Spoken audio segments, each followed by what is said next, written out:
Un grondement sourd déchire le silence du désert. Des missiles iraniens se dirigent vers un réacteur nucléaire israélien. Tandis que Téhéran rejette toute proposition de compromis formulée par Tel Aviv, Moscou offre à l'Iran un cadeau stratégique, renforçant un jeu d'alliances dont les enjeux dépassent la simple sphère géopolitique. Dans ce contexte chargé, posons-nous la question: comment la sagesse divine éclaire-t-elle nos cœurs face à la menace et à l'incertitude? Le jour se révélait tout juste à l'horizon, teintant le ciel d'un rose pâle et d'un orange timide. Les oiseaux, encore engourdis, murmuraient leur premier chant, tandis que les palmiers se balançaient doucement sous la brise matinale. Dans une modeste villa, ceinte de murs de pierre claire, le docteur Youssef ajustait sa cravate devant le miroir de sa chambre. Il s'apprêtait à vivre une matinée ordinaire, un café noir, des tartines grillées, puis quelques échanges avec ses enfants avant de rejoindre le centre nucléaire de Dimona. Pourtant, au même instant, dans la salle de contrôle, un bip strident interrompait la routine des techniciens. « Trajectoire suspecte détectée », annonça calmement une voix synthétique, avant que l'alarme ne se transforme en un cri mécanique. Le chef de poste pointa du doigt l'écran où une flèche jaune filait vers le territoire israélien. Un silence glacial s'abattit sur la pièce. Chaque homme et chaque femme comprit, sans qu'un mot de plus ne soit prononcé, que les secondes suivantes décideraient de leur sort. À la villa, le téléphone sonna brusquement. Surpris, le docteur Youssef décrocha. C'était son assistante, la voix tremblante. « Docteur, c'est l'alerte. Vous devez revenir immédiatement sur site. » Un goût amer envahit sa gorge. Son cœur battait à tout rompre. Il posa un regard inquiet sur sa femme et ses deux enfants qui l'attendaient dans la cuisine, insouciants. Les éclats de rire de son plus jeune fils résonnaient comme un écho lointain, presque irréel. Il imagina le vacarme d'une explosion, l'onde de choc traversant les fenêtres, écrasant le petit déjeuner suspendu dans les airs. Il visualisa le visage de sa fille, les mains couvertes de confiture, le regard figé par la peur. Dans un souffle, il se rappela les paroles de son grand-père, ce vieux sage au regard limpide, assis sous un figuier. « Quand tout s'effondre, tourne-toi vers celui qui ne faillit jamais. » Ces mots étaient comme une encre jetée dans la tempête, un appel à puiser dans une force plus puissante que la menace que l'on redoutait. Dans sa voiture, le docteur Youssef conduisit à toute allure sur la route déserte qui menait au centre. Chaque feu rouge devenait une prison, chaque voiture un obstacle à franchir. Il priait silencieusement, répétant mentalement la sourate al-Inshira, « Fa inna mar al-usri yusran ». Certes, avec la difficulté vient la facilité. Ce verset résonnait dans son esprit comme un écho rassurant. Malgré l'urgence, il sentait un calme étrange, un recul intérieur face à l'adversité. Arrivé devant le portail de sécurité, il aperçut les visages fermés des militaires. Certains se pressaient autour des écrans, d'autres vérifiaient les systèmes de défense. Les sirènes hurlaient, martelant le cuir des bottes. Il franchit le cordon de garde et pénétra dans la salle de crise. Là, le plan de riposte se dessinait en diagramme lumineux. Trajectoire, altitude, impact potentiel. Les regards se croisaient, fébriles mais déterminés. Le docteur Youssef reprit ses fonctions en un éclair, oubliant l'homme derrière l'ingénieur. Il réajusta les calibrages, valida les simulations, corrigea les données. Pourtant, au fond de lui, une prière persistait. Qu'Allah guide le projectile loin de l'humanité innocente, qu'il transforme cette épreuve en leçon d'humilité. Chaque impulsion de ses doigts sur le clavier lui rappela que, malgré la science, l'issue de ce moment dépendait d'un décret suprême. Au milieu des écrans, un court silence se fit quand la tour de contrôle annonça que le missile changerait de cap, évitant de peu le réacteur. Personne n'osait relâcher la tension, mais un murmure parcourut la salle. Alhamdulillah. Le soulagement fut mesuré, prudent, comme la première goutte de pluie après un été trop sec. Puis, le visage de Youssef se fit plus serein. Il sut que cette matinée scellerait à jamais son engagement, non seulement envers la science, mais envers sa foi. Fa inna ma'al usri yusran. Coran 84, 6. Question percutante. Comment réagiriez-vous si, à l'instant même, vous saviez que votre destin ne dépendait que d'Allah? Fermez les yeux un instant. Ressentez le monde qui vous entoure, le souffle discret du vent, le murmure des feuilles, l'ombre légère qui tombe sur votre front. Puis, au loin, percevez un grondement sourd, quasi imperceptible, un écho qui vibre à travers la terre et vous parvient jusque dans le cœur. C'est cet écho du destin, ce bruissement qui vous rappelle d'abord que rien n'est immuable. Ce fracas, parce qu'il est lointain, vous donne l'illusion d'une sécurité. Ce n'est pas pour moi, ce n'est pas maintenant. Mais en réalité, chaque vibration porte un message sur la précarité de notre monde matériel. Les frontières peuvent que se tracer ou s'effacer en un instant. Les murs peuvent se fissurer sous la pression des armes, et les murailles de certitude que nous élevons autour de nos vies peuvent tomber comme des châteaux de cartes. Respirez lentement, inspirez par le nez, expirez par la bouche. À chaque expiration, laissez s'évanouir un peu de cette illusion de contrôle illusoire. Car la véritable force ne réside pas dans la puissance des bombes ou dans la robustesse des abris souterrains. Elle réside dans la confiance inébranlable que nous plaçons en celui qui a façonné les étoiles et gravé les montagnes. Imaginez l'univers, d'immenses galaxies tournoyant dans l'obscurité céleste. Pensez aux étoiles nées de poussière cosmique, aux nébuleuses informant la vie des astres, aux planètes circulant avec précision autour de leur soleil. Qui, sinon une sagesse infinie, a mis en place cette mécanique céleste? Ici, au creux de votre conscience, émerge la certitude que tout dépasse largement notre compréhension. Dans ce silence intérieur, offrez-vous le luxe d'une pause. Laissez votre esprit dériver sur ces images, une immense voûte céleste, vos mains ouvertes vers le cosmos, votre cœur apaisé. Dans cette quiétude, vous entrez en communion avec celui qui connaît l'infini et l'infiniment petit. Vous comprenez que l'onde de choc d'un missile, aussi terrifiante soit-elle, reste minuscule comparée à la force qui régit l'univers.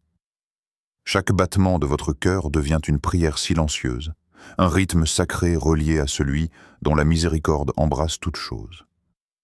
Vous réalisez alors que la paix véritable naît quand vous abandonnez la prétention de tout maîtriser. Vous abandonnez l'idée que vos mains peuvent en changer le cours des astres, et vous accueillez l'humilité qui transforme l'anxiété en confiance. La confiance n'est pas l'incapacité à craindre, mais la conviction que même dans la peur, on peut trouver un refuge. Lorsque l'écho du destin frappe votre âme, ne tournez pas le dos. Invitez cette vibration à entrer en vous, à dévoiler la futilité de la simple force matérielle. Puis, rappelez-vous la parole sacrée, « Wa ma tawfiqi illa billah » Coran 11, 88. Et mon succès n'est possible que par Allah. Ces mots ne sont pas une formule magique pour écarter la difficulté, mais une clé pour appréhender la réalité autrement. Ils vous offrent un regard neuf. Vous n'êtes plus acteur isolé luttant contre un destin implacable, vous êtes un serviteur conscient de la main divine qui vous soutient en chaque instant. Maintenant, laissez surgir en vous ce calme intense, cette paix profonde.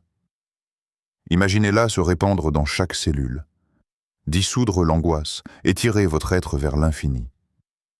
Dans ce recueillement, vous trouvez l'assurance que rien ne peut vous atteindre sans la permission de celui qui crée et détruit à sa volonté.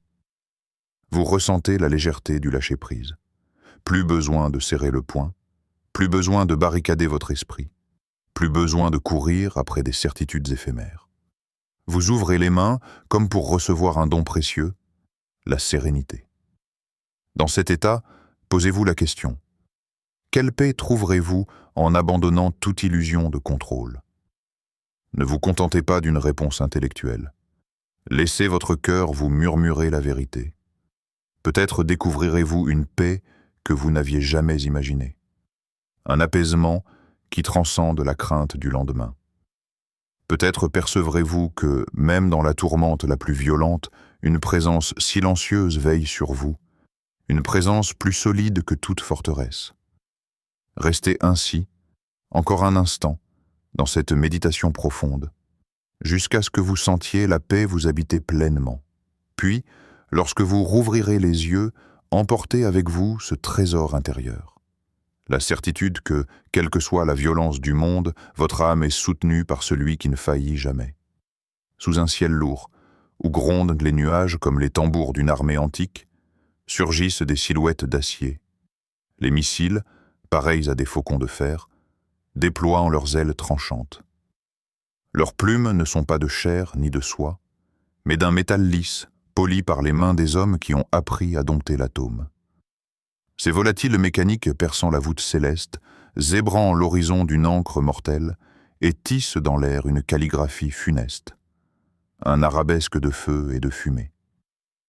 Au sol, la poussière des dunes s'élève, tourbillonnant comme un public muet et effaré, témoin de cette danse létale. Chaque envolée de ces faucons d'acier résonne dans la mémoire des pierres et des racines, rappelant la précarité de la vie. Le désert, vaste miroir immobile, reflète ces trajectoires incurvées, comme pour mieux les contempler, avant l'impact. Pourtant, dans cette scène de désolation imminente, un chant naît. Une prière, douce et tenace, s'élève des lèvres d'un croyant. Ce souffle humain, fragile face à l'ouragan d'acier, se transforme en un appel vibrant vers celui qui a insufflé l'âme dans chacun de nous. Voix solennelle, emplie d'une confiance tranquille, elle se mêle au fracas lointain, créant un pont entre le souffle divin et la sinistre mécanique des armes. Dans cet instant suspendu, l'âme s'ouvre à la beauté paradoxale du monde. La création et la destruction, jusque-là perçues comme ennemis, dansent ici en une même chorégraphie, indissociable. Les montagnes millénaires et les étoiles de cristal sont les écrins de cette dualité. Le même souffle créateur qui a formé les dunes a autorisé la forge des armes. Le même courant d'air qui caresse les feuilles a guidé la trajectoire des missiles. Imaginez l'étincelle première, un mot divin prononcé dans l'abîme du néant, donnant naissance à l'univers. De ce verbe originel est née la symphonie des planètes, l'envol du faucon sauvage, mais aussi la pensée humaine, capable de sculpter la pierre et de forger le métal. Ainsi, la main qui façonne peut aussi détruire. Mais c'est dans l'intention, dans la main de l'homme tournée vers le bien ou vers le mal, que réside la clé de ce mystère. Les ailes du faucon sont faites pour l'altitude, pour embrasser l'infini du ciel. Mais lorsqu'elles portent la mort, ces ailes deviennent le symbole d'une chute vertigineuse. La chute de l'éthique, de la compassion, de la confiance mutuelle. Alors, l'homme se retrouve face à lui-même. Se souviendra-t-il de ses origines célestes ou cédera-t-il à la dark dimension de son être? Voyez, au crépuscule, la lueur dorée qui filtre à travers les traînées de fumée. Ce halo inattendu rappelle que même dans l'éclat du fer, brille une lueur d'espoir. Cette lumière, c'est la miséricorde divine, offerte à celui qui se tourne vers l'invisible. Elle se niche dans le cœur le plus éprouvé, prête à renaître sous forme de résilience, de solidarité, de pardon. Dans la vallée silencieuse, les échos de la prière se répercutent contre les parois rocheuses, comme des gouttes d'eau réveillant la pierre. Ces échos deviennent une mélodie sacrée, une contrephrase au chant des missiles. Tant que cette mélodie résonne, l'humanité ne tombe pas dans l'oubli. Elle tient son essence de la bonté qui dépasse la violence. Chaque battement d'aile de ce faucon d'acier est une invitation à la réflexion. Quelle grandeur l'âme humaine peut-elle atteindre quand elle s'élève au-dessus de sa propre création destructrice? Quel élan de créativité émergera lorsque nous transformerons nos mains de bâtisseurs en outils de paix? Regardez longuement ces plumes de métal, ces courbes dangereuses, puis tournez les yeux vers le ciel débarrassé de nuages. Observez l'infinité bleue, comme un désert d'étincelles, où tout est possible. Là, dans cet espace libre de toute entrave matérielle, se niche la promesse d'un renouveau. L'homme peut choisir de voler non plus pour semer la désolation, mais pour répandre la lumière. La beauté de la création, même quand elle semble écrasée sous le poids de l'acier, demeure intacte. Elle attend le souffle de l'espérance pour s'épanouir à nouveau. Dans ce contraste saisissant, le croyant puise sa force. non pas en niant la réalité de la destruction, mais en affirmant la présence permanente de l'amour divin. Que ces ailes du faucon, funestes et grandioses, deviennent ainsi le témoin d'une vérité plus haute. La même énergie capable de porter un missile peut, lorsqu'elle est guidée par la foi et la compassion, faire naître des ponts entre les cœurs, faire fleurir la confiance là où régnait la peur. Dumni. Inna fi khalqis samawati wal ardi la ayatin lil muqinin. Coran 3:100. Question poétique. Dans quel souffle créatif trouverez-vous l'étincelle d'espérance au milieu de la tempête? Regardez longuement ces plumes de métal, ces courbes dangereuses, puis tournez les yeux vers le ciel débarrassé de nuages. Observez l'infinité bleue, comme un désert d'étincelles où tout est possible. Là, dans cet espace libre de toute entrave matérielle, se niche la promesse d'un renouveau. L'homme peut choisir de voler non plus pour semer la désolation, mais pour répandre la lumière. La beauté de la création, même quand elle semble écrasée sous le poids de l'acier, demeure intacte. Elle attend le souffle de l'espérance pour s'épanouir à nouveau. Dans ce contraste saisissant, le croyant puise sa force, non pas en niant la réalité de la destruction, mais en affirmant la présence permanente de l'amour divin. Que ces ailes du faucon, funestes et grandioses, deviennent ainsi le témoin d'une vérité plus haute. La même énergie capable de porter un missile peut, lorsqu'elle est guidée par la foi et la compassion, faire naître des ponts entre les cœurs, faire fleurir la confiance, là où régnait la peur. Inna fi khalqis samawati wal ardi la ayatin lil muqinin. Coran 3:130. Question poétique. Dans quel souffle créatif trouverez-vous l'étincelle d'espérance au milieu de la tempête? Ô vous qui levez les yeux vers l'infini, arrêtez-vous un instant. Que cherchez-vous dans ce vaste décor de nuages noirs et d'ombres menaçantes? Attendez-vous un signe pour plonger dans l'abîme de l'effroi, ou choisirez-vous la voie lumineuse de la foi? Les missiles ne sont que des infrasons métalliques, des silhouettes d'acier qui n'entendent rien de vos prières. Leur rugissement secoue la terre, mais ils ne brisent pas l'âme du croyant dont la confiance repose sur le seul immuable. Imaginez cette image. Un funeste projectile, vibrant d'une énergie dévorante, se fracture dans le ciel, tandis qu'au sol, un cœur humain bat, tranquille et résolu. Qui détient la véritable puissance? Celui qui appuie sur le bouton libérant l'onde destructrice? Ou celui dont l'esprit s'est élevé au-dessus de la tempête? Le croyant ne se voile pas la face.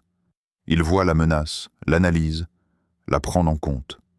Mais il ne s'y arrête pas, car son regard est tourné vers celui qui crée et qui efface, qui détruit et qui reconstruit à sa guise. Riez de la terreur, non pas par bravade aveugle, mais par une assurance née du profond sentiment que rien ne peut atteindre votre essence sans la permission divine. Quand les amis tombent, quand les murailles tremblent, quand les tremblements de l'histoire secouent le monde, c'est la présence d'Allah dans votre cœur qui vous élève au-dessus de tout cela.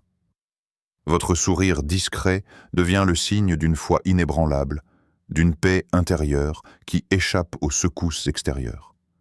Ô vous, accrochés à vos peurs comme à un bouclier fragile, sachez que la véritable armure est invisible.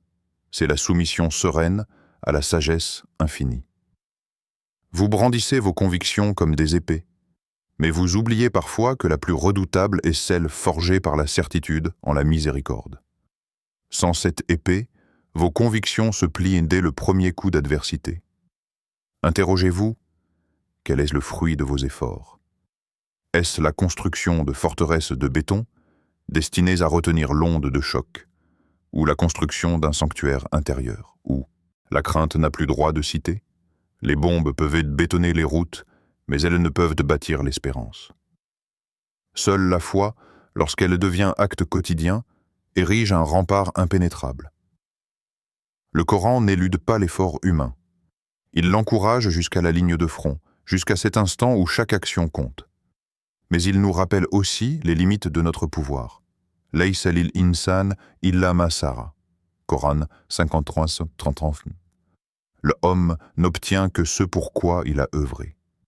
Ainsi, vous n'êtes pas dépossédé du champ d'action. Vos mains peuvent écrire, vos mots peuvent apaiser, vos gestes peuvent secourir. Chaque sourire offert, chaque prière murmurée, chaque don spontané se place dans ce registre de l'effort fidèle. C'est là que se joue la victoire d'un croyant, non pas dans la destruction de l'ennemi, mais dans l'élévation de l'âme. Aujourd'hui, où placerez-vous vos efforts? Dans la crainte du monde, à bâtir des remparts contre l'angoisse ou dans la quête du divin, à fortifier votre cœur par la réflexion, l'action et la compassion? Le croyant ne choisit pas l'indifférence, mais la certitude que la force la plus puissante jaillit de la soumission lucide à la volonté. Ô vous, artisans de paix ou forgerons de peur, le défi est lancé. Rendez vos actions cohérentes avec vos convictions les plus profondes. Mettez votre âme en mouvement, non pas pour fuir le danger, mais pour contribuer à une réalité où la justice et la miséricorde s'entrelacent. La grande question demeure, selon vous, qu'est-ce qui mérite vraiment l'effort de votre cœur? L'édification d'une citadelle contre la terreur, ou l'élévation d'une âme prête à accueillir la lumière divine? Conclusion générale. Dans ce théâtre d'ombre et de détonation, la voix d'Allah reste le guide infaillible. Les missiles, les tractations et les alliances ne sont que les rideaux d'un drame éphémère. Ce qui perdure, c'est la lumière de la foi, la force d'un cœur tourné vers le Créateur. Puissions-nous, au-delà de la peur, embrasser la certitude